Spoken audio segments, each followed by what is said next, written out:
ಶಿವಾಜಿನಗರದಲ್ಲಿ ಅಧಿಕಾರಿಗಳ ಮೇಲೆ ಹಲ್ಲೆ ಮಾಡಿದಂತಹ ಬಸವರಾಜ್ಗೆ ಶಾಕ್ ಎದುರಾಗಿದೆ.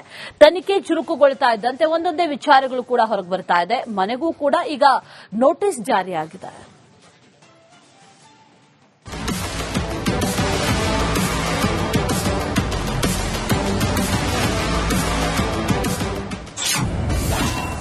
ಶಿವಾಜಿನಗರದಲ್ಲಿ ಅಧಿಕಾರಿಗಳ ಮೇಲೆ ಹಲ್ಲೆ ಕೇಸ್. ಬಸವರಾಜ ಪಡುಕೋಟೆ ವಿರುದ್ಧ ನೋಟಿಸ್ ಅಸ್ತ್ರ.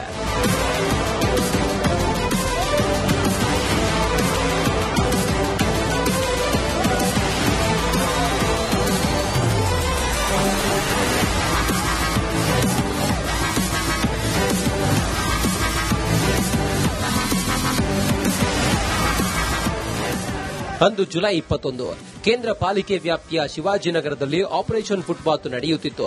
ಈ ವೇಳೆ ಕನ್ನಡ ಪರ ಸಂಘಟನೆಗಳಲ್ಲಿ ಗುರುತಿಸಿಕೊಂಡಿದ್ದ ಬಸವರಾಜ್ ಪಡುಕೋಟೆ ಹಾಗೂ ಈತನ ಸಹಚರರು ಎಂಟ್ರಿ ಕೊಟ್ಟಿದ್ರು. ಜಿಪಿಎ ಅಧಿಕಾರಿಗಳ ಮೇಲೆ ಹಲ್ಲೆ ನಡೆಸಿದ್ರು. ಮಹಿಳಾ ಅಧಿಕಾರಿಗಳ ಮೇಲೂ ಹಲ್ಲೆಗೆ ಯತ್ನ ನಡೆದಿತ್ತು. ಕಮರ್ಷಿಯಲ್ ಸ್ಟ್ರೀಟ್ ಪೊಲೀಸರು ತನಿಖೆ ನಡೆಸುತ್ತಿದ್ರೆ ಇತ್ತ ಅಧಿಕಾರಿಗಳು ಕಚೇರಿ ಮನೆಗಳ ದಾಖಲೆ ಪರಿಶೀಲನೆ ನಡೆಸಿದ್ದಾರೆ. ಈ ವೇಳೆ ಅಚ್ಚರಿ ವಿಚಾರ ಬೆಳಕಿಗೆ ಬಂದಿದೆ. ಬೆಂಗಳೂರು ಗ್ರಾಮಾಂತರ ಜಿಲ್ಲೆ ಹೊಸಕೋಟೆ ತಾಲೂಕಿನ ಮುತ್ಸಂದ್ರ ಗ್ರಾಮ ಪಂಚಾಯಿತಿ ವ್ಯಾಪ್ತಿಯಲ್ಲಿ ಬಸವರಾಜ ಮನೆ ಕಟ್ಟುತ್ತಿದ್ರು.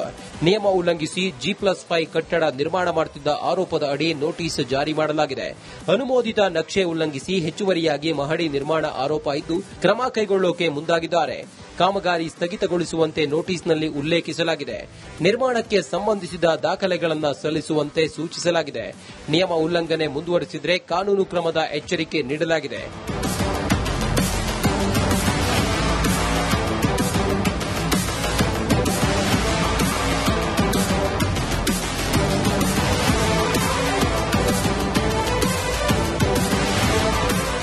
ಶಿವಾಜಿನಗರದಲ್ಲಿರುವ ಬಸವರಾಜ್ಗೆ ಸಂಬಂಧಿಸಿದ ನಮ್ಮ ಕರ್ನಾಟಕ ಸೇನೆ ಕಚೇರಿಗೆ ಸಂಬಂಧಿಸಿದಂತೆ ಈಗಾಗಲೇ ನೋಟಿಸ್ ಜಾರಿ ಮಾಡಲಾಗಿದೆ. ಆಫೀಸನ್ನ ಅನ್ಯ ಉದ್ದೇಶಕ್ಕೆ ಬಳಕೆ ಮಾಡಿರುವ ಆರೋಪದ ಅಡಿ ಉತ್ತರ ಕೇಳಿ ನೋಟಿಸ್ ಜಾರಿ ಮಾಡಲಾಗಿದೆ. ಇಲ್ಲ, ಆಫೀಸನ್ನ ಅವರು ಬೇರೆ ಉದ್ದೇಶಕ್ಕೆ ಅಂತ ಹೇಳಿ ತಗೊಂಡಿದ್ದಾರೆ ಅಂತ ಅವ್ರ ಓನರ್ ಹೇಳಿದ್ದಾರೆ. ಹಾಗಾಗಿ ಅವ್ರಿಗೆ ನೋಟಿಸ್ ಇಶ್ಯೂ ಮಾಡಿದ್ದೀವಿ. ಯಾಕೆ ಟ್ರೇಡ್ ಲೈಸೆನ್ಸ್ ತಗೊಂಡು ಆಫೀಸ್ ಅನ್ನು ಮಾಡಿಲ್ಲ ಅಂತ ಅವ್ರೇನ್ ರಿಪ್ಲೈ ಕೊಡ್ತಾರೆ ಅದರ ಆಧಾರದ ಮೇಲೆ ನಮ್ಮ ಪಾಲಿಕೆ ಅಧಿಕಾರಿಗಳು ಕ್ರಮ ವಹಿಸ್ತಾರೆ. ಒಂದ್ ಕಡೆ ಹಲ್ಲೆ ಸಂಬಂಧ ಪೊಲೀಸ್ ತನಿಖೆ, ಇತ್ತ ಕಚೇರಿ ಸಂಬಂಧ ಜಿಬಿಎ ಅಧಿಕಾರಿಗಳ ತನಿಖೆ. ಮನೆ ಕಟ್ಟುವಾಗ ನಿಯಮ ಉಲ್ಲಂಘಿಸಿದ ಕಾರಣಕ್ಕೆ ಪಂಚಾಯತಿನಿಂದ ನೋಟಿಸ್. ಹೀಗೆ ಬಸವರಾಜ್ ಕೊರಳಿಗೆ ಒಂದೊಂದೇ ಸಮಸ್ಯೆಗಳ ಸರೆಮಾಲೆ ಸುತ್ತಿಕೊಂಡಿದೆ. ಮುಂದೇನಾಗುತ್ತೆ ಅನ್ನೋದನ್ನ ಕಾದು ನೋಡಬೇಕಿದೆ.